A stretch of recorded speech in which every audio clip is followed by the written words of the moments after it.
Chapter 33. The Mast-Head. It was during the more pleasant weather that, in due rotation with the other seamen, my first masthead came round.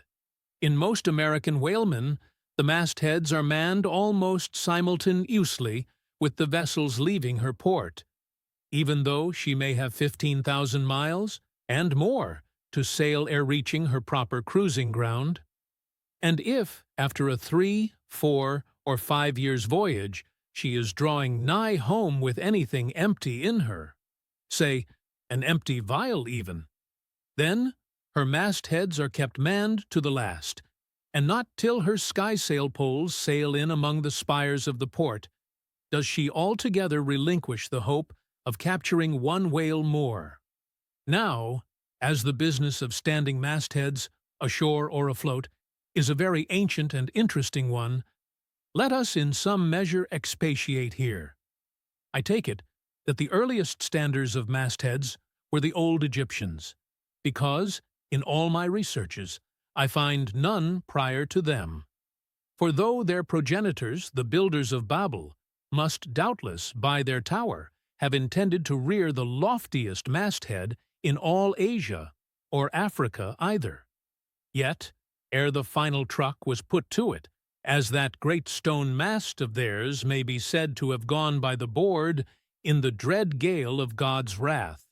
Therefore, we cannot give these Babel builders priority over the Egyptians, and that the Egyptians were a nation of masthead standers is an assertion based upon the general belief among archaeologists that the first pyramids were founded for astronomical purposes, a theory singularly supported by the peculiar stair-like formation of all 4 sides of those edifices, whereby, with prodigious long upliftings of their legs, those old astronomers were wont to mount to the apex and sing out for new stars, even as the lookouts of a modern ship sing out for a sail or a whale just bearing in sight. In St. Stylites, the famous Christian hermit of old times, who built him a lofty stone pillar in the desert, and spent the whole latter portion of his life on its summit, hoisting his food from the ground with a tackle. In him we have a remarkable instance of a dauntless stander of mastheads, who was not to be driven from his place by fogs or frosts, rain, hail, or sleet, but valiantly facing everything out to the last, literally died at his post. Of modern standers of mastheads, we have but a lifeless set, mere stone, iron, and bronze men, who, though well capable of facing out a stiff gale, are still entirely incompetent to the business of singing out upon discovering any strange sight. Ere is Napoleon, who, upon the top of the column of Vendôme, stands with arms folded, some 150 feet in the air. Careless now, who rules the decks below, whether Louis Philippe, Louis Blanc, or Louis the Devil. Great Washington, too, stands high aloft on his towering mainmast in Baltimore, and like one of Hercules's pillars, his column marks that point of human grandeur beyond which few mortals will go. Admiral Nelson, also, on a capstan of gunmetal, stands his masthead in Trafalgar Square, and ever when most obscured by that London smoke, token is yet given that a hidden hero is there, for where there is smoke must be fire. But neither great Washington, nor Napoleon, nor Nelson will answer a single hail from below, however madly invoked to befriend by their counsels the distracted decks upon which they gaze. However it may be surmised that their spirits penetrate through the thick haze of the future and descry what shoals and what rocks must be shunned. It may seem unwarrantable to couple in any respect the masthead standers of the land with those of the sea. But that in truth it is not so, is plainly evinced by an item for which Obed Macy, the sole historian of Nantucket, stands accountable. The worthy Obed tells us that in the early times of the whale fishery, airships were regularly launched in pursuit of the game, the people of that island aired lofty spars along the sea-coast, to which the lookouts ascended by means of nailed cleats, something as fowls go upstairs in a hen house. A few years ago, this same plan was adopted by the bay whalemen of New Zealand, who, upon descrying the game, gave notice to the ready-manned boats nigh the beach. But this custom has now become obsolete. Turn we then to the one proper masthead, that of a whale ship at sea. The 3 mastheads are kept manned from sunrise to sunset, the seamen taking their regular turns, as at the helm, and relieving each other every 2 hours. In the serene weather of the tropics, it is exceedingly pleasant, the masthead. Nay, to a dreamy, meditative man it is delightful. There you stand, 100 feet above the silent decks, striding along the deep, as if the masts were gigantic stilts, while beneath you and between your legs, as it were, swim the hugest monsters of the sea, even as ships once sailed between the boots of the famous Colossus at Old Rhodes. There you stand, lost in the infinite series of the sea, with nothing ruffled but the waves. The tranced ship indolently rolls, the drowsy trade winds blow, everything resolves you into languor. For the most part, in this tropic whaling life, a sublime uneventfulness invests you. You hear no news, read no gazettes, extras with startling accounts of commonplaces never delude you into unnecessary excitements.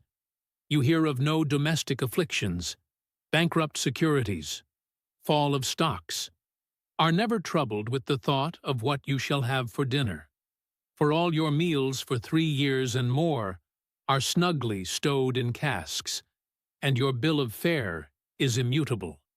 In one of those southern whalemen, on a long 3 or 4 years' voyage, as often happens, the sum of the various hours you spend at the masthead would amount to several entire months.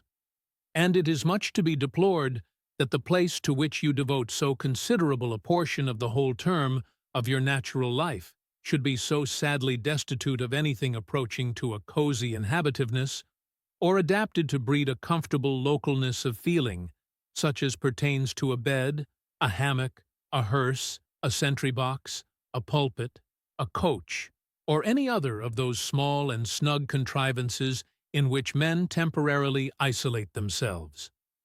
Your most usual point of perch is the head of the topgallant mast, where you stand upon 2 thin parallel sticks, almost peculiar to whalemen, called the topgallant cross-trees. Here, tossed about by the sea, the beginner feels about as cozy as he would standing on a bull's horns. To be sure, in cold weather you may carry your house aloft with you, in the shape of a watch-coat. But properly speaking, the thickest watch-coat is no more of a house than the unclad body. For as the soul is glued inside of its fleshly tabernacle, and cannot freely move about in it, nor even move out of it, without running great risk of perishing, like an ignorant pilgrim crossing the snowy Alps in winter, so a watch-coat is not so much of a house as it is a mere envelope, or additional skin encasing you. You cannot put a shelf or chest of drawers in your body, and no more can you make a convenient closet of your watch-coat.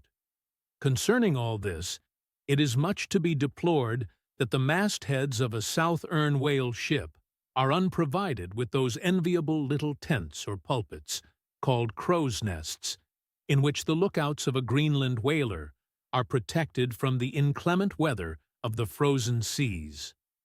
In the fireside narrative of Captain Sleet, entitled A Voyage Among the Icebergs in Quest of the Greenland Whale, and incidentally for the rediscovery of the lost Icelandic colonies of Old Greenland.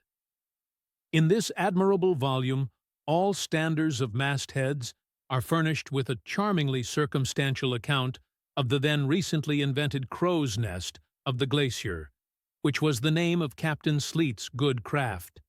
He called it the Sleet's crow's nest, in honor of himself, he being the original inventor and patentee, and free from all ridiculous false delicacy, and holding that, If we call our own children after our own names, we fathers being the original inventors and patentees, so likewise should we denominate after ourselves any other apparatus we may be.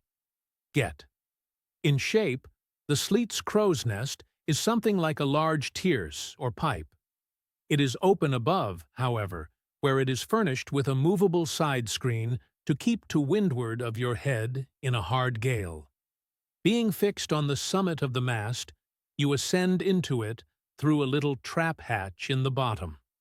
On the after side, or side next the stern of the ship, is a comfortable seat, with a locker underneath for umbrellas, comforters, and coats. In front is a leather rack, in which to keep your speaking trumpet, pipe, telescope, and other nautical conveniences. When Captain Sleet in person stood his masthead in this crow's nest of his, he tells us that he always had a rifle with him, also fixed in the rack, together with a powder flask and shot, for the purpose of popping off the stray narwhales or vagrant sea unicorns infesting those waters. For you cannot successfully shoot at them from the deck owing to the resistance of the water, but to shoot down upon them is a very different thing. Now, it was plainly a labor of love for Captain Sleet to describe, as he does, all the little detailed conveniences of his crow's nest. But though he so enlarges upon many of these, and though he treats us to a very scientific account of his experiments in this crow's nest, with a small compass he kept there for the purpose of counteracting the errors resulting from what is called the local attraction of all binnacle magnets, an error ascribable to the horizontal vicinity of the iron in the ship's planks, and in the Glacier's case, perhaps, to there having been so many broken-down blacksmiths among her crew. I say that though the captain is very discreet and scientific here, yet, for all his learned binnacle deviations, azimuth compass observations, and approximate errors, he knows very well, Captain Sleet, that he was not so much immersed in those profound magnetic meditations as to fail being attrayed occasionally towards that well-replenished little case bottle, so nicely tucked in on one side of his crow's nest, within easy reach of his hand. Though, upon the whole, I greatly admire and even love the brave, the honest, and learned captain, yet I take it very ill of him that he should so utterly ignore that case bottle, seeing what a faithful friend and comforter it must have been, while with mittened fingers and hooded head he was studying the mathematics aloft there in that bird's nest within 3 or 4 perches of the pole. But if we southern whale fishers are not so snugly housed aloft as Captain Sleet and his Greenland men were, yet that disadvantage is greatly counterbalanced by the widely contrasting serenity of those sedwive seas in which we south fishers mostly float. For one, I used to lounge up the rigging very leisurely, resting in the top to have a chat with Queequeg, or anyone else off duty whom I might find there. Then ascending a little way further, and throwing a lazy leg over the topsail yard, take a preliminary view of the watery pastures, and so at last mount to my ultimate destination. Let me make a clean breast of it here, and frankly admit that I kept but sorry guard. With the problem of the universe revolving in me, how could I, being left completely to myself at such a thought-engendering altitude, how could I but lightly hold my obligations to observe all whale ships' standing orders, keep your weather eye open, and sing out every time? And let me in this place movingly admonish you, ye ship owners of Nantucket, beware of enlisting in your vigilant fisheries any lad with lean brow and hollow eye, given to unseasonable meditativeness, and who offers to ship with the Phaidon instead of Bowditch in his head. Beware of such an one, I say. Your whales must be seen before they can be killed, and this sunken-eyed young Platonist will tow you 10 wakes round the world, and never make you 1 pint of sperm the richer. Nor are these monitions at all unneeded. For nowadays, the whale fishery furnishes an asylum for many romantic, melancholy, and absent-minded young men, disgusted with the carking cares of earth, and seeking sentiment in tar and blubber.